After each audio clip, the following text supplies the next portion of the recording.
এমনিতে আপনারা জানেন অনেক ব্যস্ততার কারণে নিজ এলাকায় আসার সুযোগ হয়ে ওঠে না। তো সেই জায়গা থেকে যেহেতু ঈদের ছুটি, সেজন্য চাইলাম যে একটু আসি, এলাকার মানুষজনের আবেগ আছে দেখা করার, বা ওনাদের অনেক চাওয়া পাওয়ার বিষয় থাকে, সেগুলো শোনার জন্য, এবং মোস্টলি দেখা করার জন্য, এবং এলাকার কি অবস্থা সেটা দেখার জন্যই আসা। এমনিতে কোনো বিশেষ প্রোগ্রাম নেই আজকে, এমনিতেই ঈদের ছুটিতে একটু এলাকায় আসা।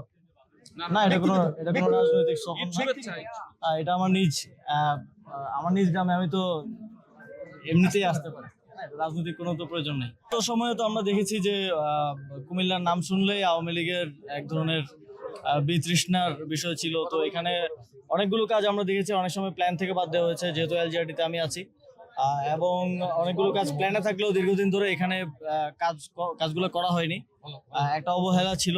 তো সেই জায়গা থেকে এটা আমাদের একদম ন্যাশনাল পলিসির অংশ। যে অঞ্চলগুলো অবহেলিত ছিল, আপনারা জানেন উত্তরবঙ্গ অবহেলিত ছিল, কুমিল্লা ছিল, এবং বগুড়া, ফেনী সহ আরো কিছু অঞ্চল আছে যেগুলো আপনারা সবাই জানেন যে বিগত সময়ে উন্নয়ন কার্যক্রমের দিক থেকে অবহেলিত ছিল। তো আমরা সেগুলোকে প্রায়োরিটি দিচ্ছি।